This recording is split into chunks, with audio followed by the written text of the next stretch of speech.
Back in 2012, I had my first media/filmmaking course, and in that course I probably heard the dumbest thing ever said by an instructor. How you film action does not matter. Now, I was too young and insecure to just say to this instructor what I was thinking in that very moment. That's why no one will remember your name. You know whose names are remembered? John Woo's, Jackie Chan's, James Cameron's, Bruce Lee's, and those of many more who understand that action matters a lot. Because action is character. These two are inextricably linked. You cannot make good action without character. Action without storytelling is just an interlude to break up drama. So let's take a look at Terminator 2 and how each element in the movie contributes to telling a good story, and how it contributes to character.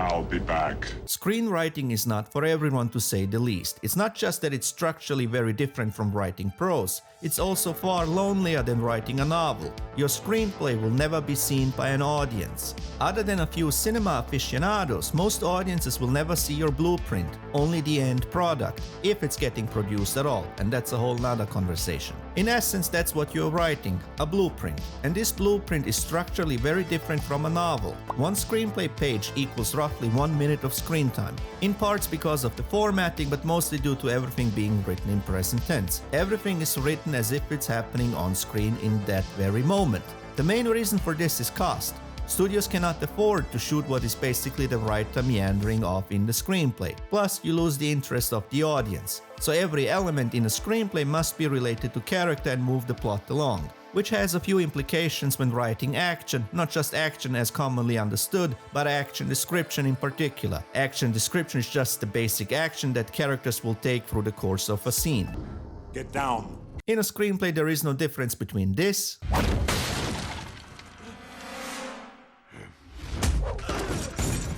and this. None of you seem to understand. I'm not locked in here with you. You're locked in here with me. Or this.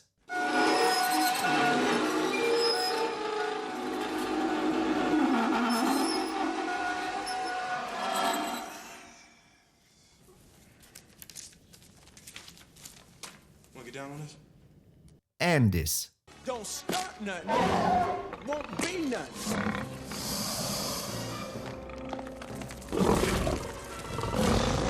Need to ease up out my face before something bad happened to you. Too late.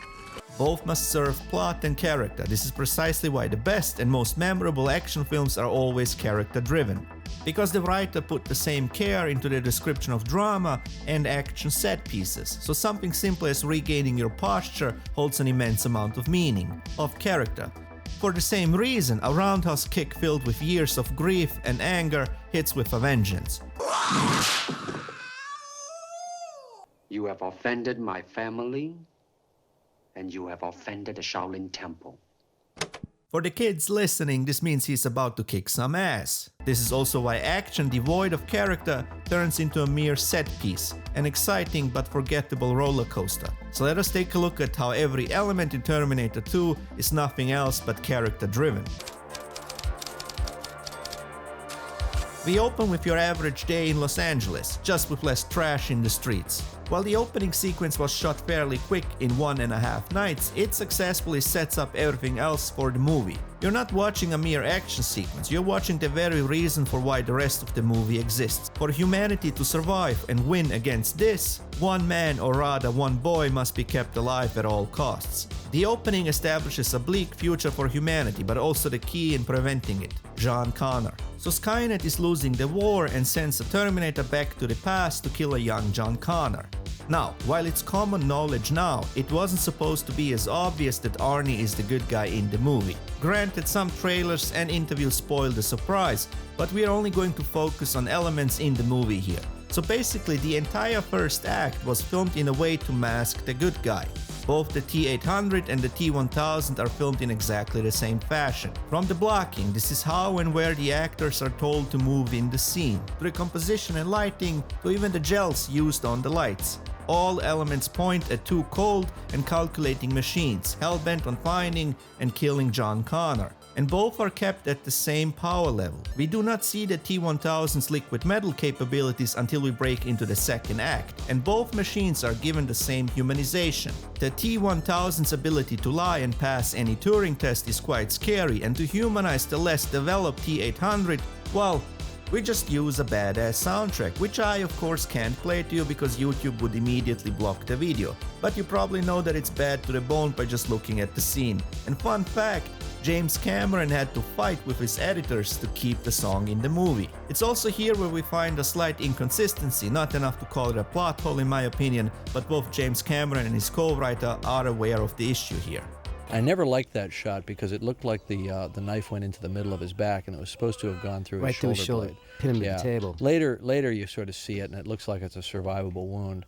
Because the Terminator there was no compelling reason for him not to be killing people at this point in the story because he hasn't been kind of given the mandate by John yet to not kill anyone. But we wanted to sort of avoid a kind of a moral quandary, as I recall. But it's certainly not enough to ruin the experience. To me, the bigger problem was always why Terminators keep throwing people around instead of just breaking their necks. And this build-up culminates with the infamous Guns N' Roses fight scene in the mall. It's only here that we get a definitive answer of who was actually sent to protect John Connor. Also, kudos to this kid. He probably saved humanity by instinctively lying to a cop. The mall fight also establishes the most important element for the rest of the movie. The T-1000 is superior in every way. We also get a little foreshadowing of what's to come. Again, most people going into the movie knew what the T-1000 is, but I still appreciate these setups because James Cameron has a specific reason behind how he directs every scene. Trust me, with most directors, this ain't a given. With a bit of exposition, we wrap up the first act and enter the second. The human characters have of course been properly set up in the first act. The savior of mankind is a rebellious kid on a dirt bike who hates his foster parents, and everyone around his biological mom thinks she lost all her marbles, so the fate of mankind is in good hands. We're not gonna make it, are we? It's in your nature to destroy yourselves.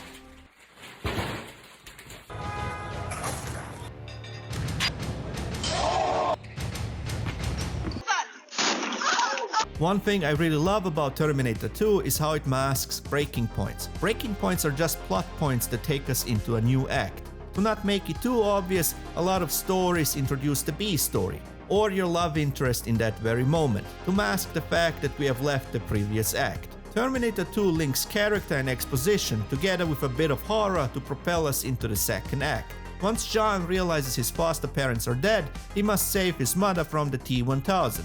It's here that the true dynamic between John and the T-800 is revealed, and how much control the kid has over the machine.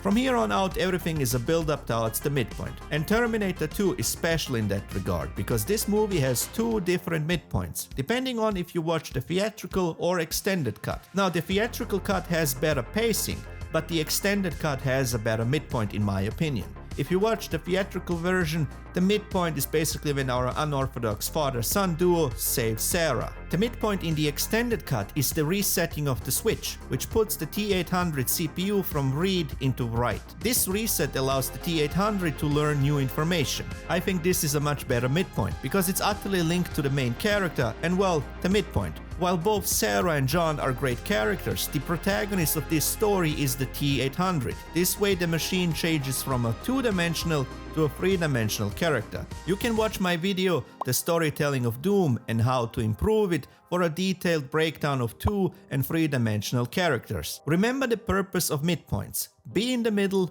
raise the stakes, and hold the key towards the hero's transformation. Now the theatrical version does that too, just a bit delayed, away from the midpoint, and the focus is on Sarah. Here the crucial key is delivered after the midpoint, when Sarah receives information on Miles Dyson, which enables her later to become somewhat of a Terminator herself. She ends up jeopardizing the entire mission and her own life, because killing one man won't prevent Skynet's inception. Also in the theatrical cut, the T-800's ability to learn is a given, and only one piece of dialogue or exposition is used to reflect on this. I mean, it works. It's not going to hurt the movie, but I think the ultimate cut of this movie is the theatrical cut combined with two elements from the extended cut: the midpoint and Sarah's second act monologue. The Terminator would never stop.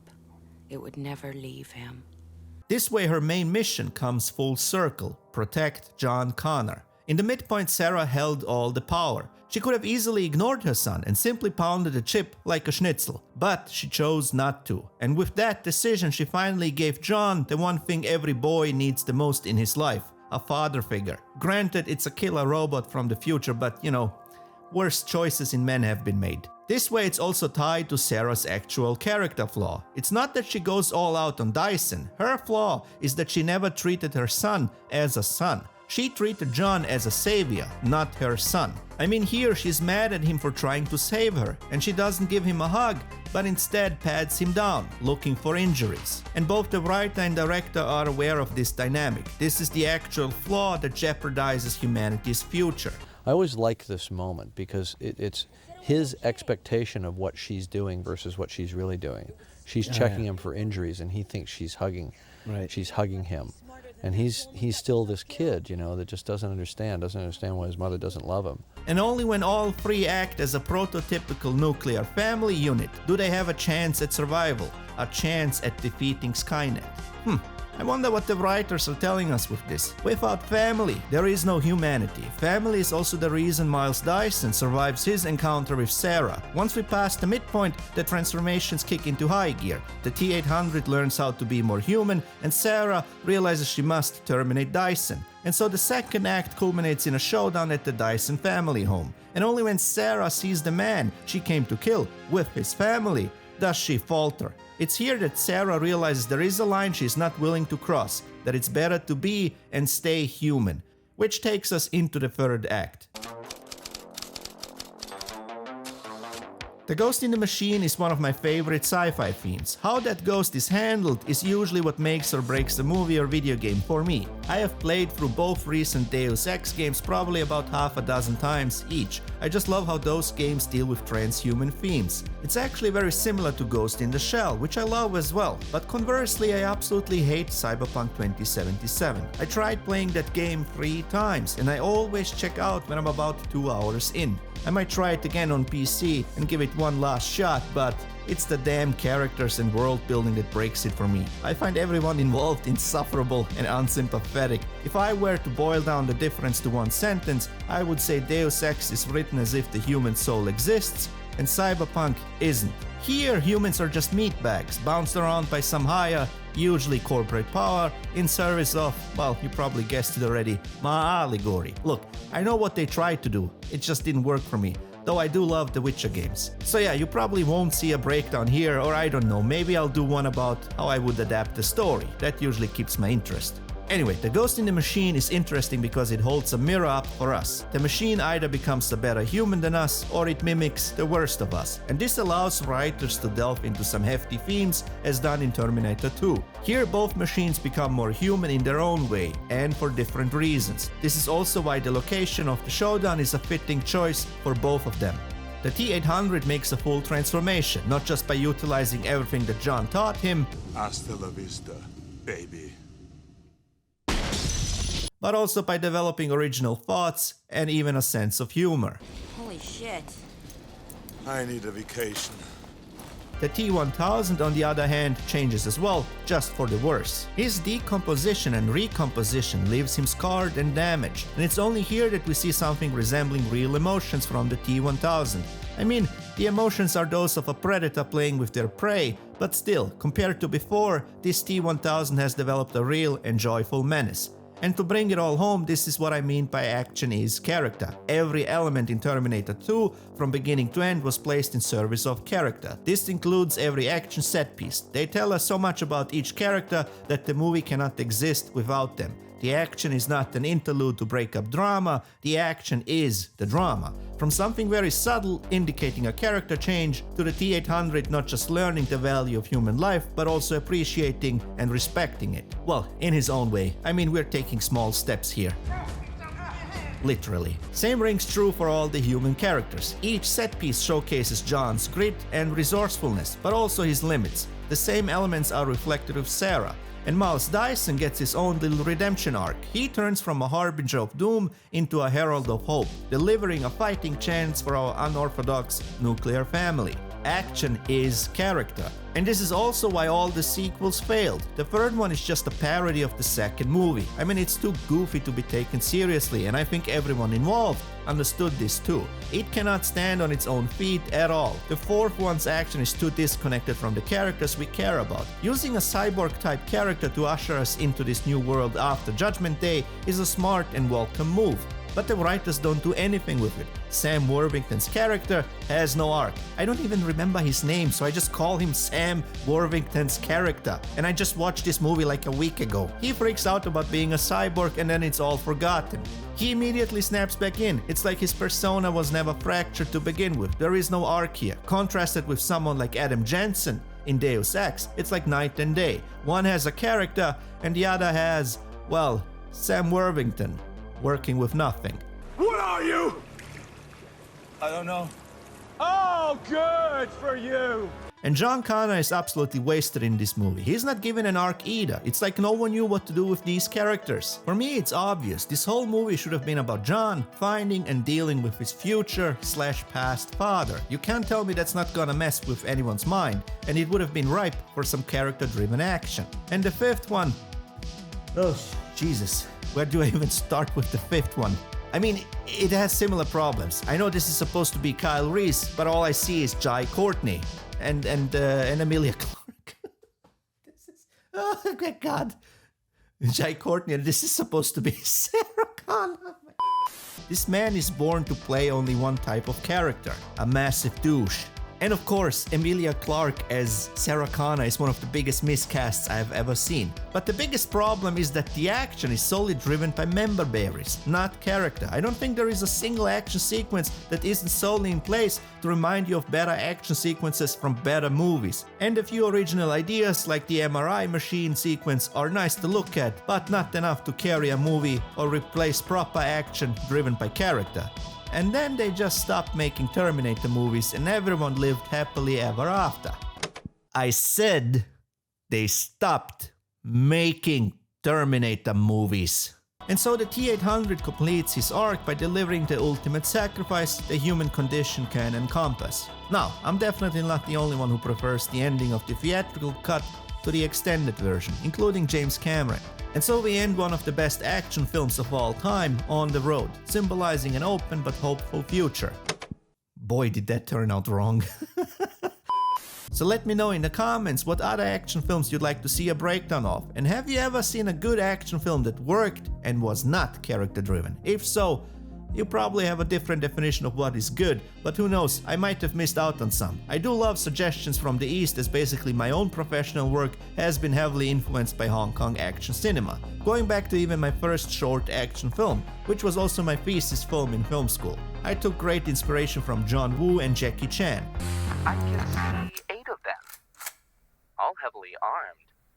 Bigger than you. Character is everything, and with that, hit the like and subscribe, and I'll see you in February with the biggest video this channel has produced so far. Oh, and enjoy the trailer for my stupid student film. Nobody else would do otherwise.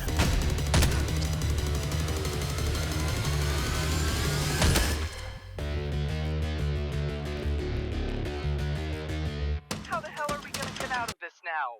Oh my.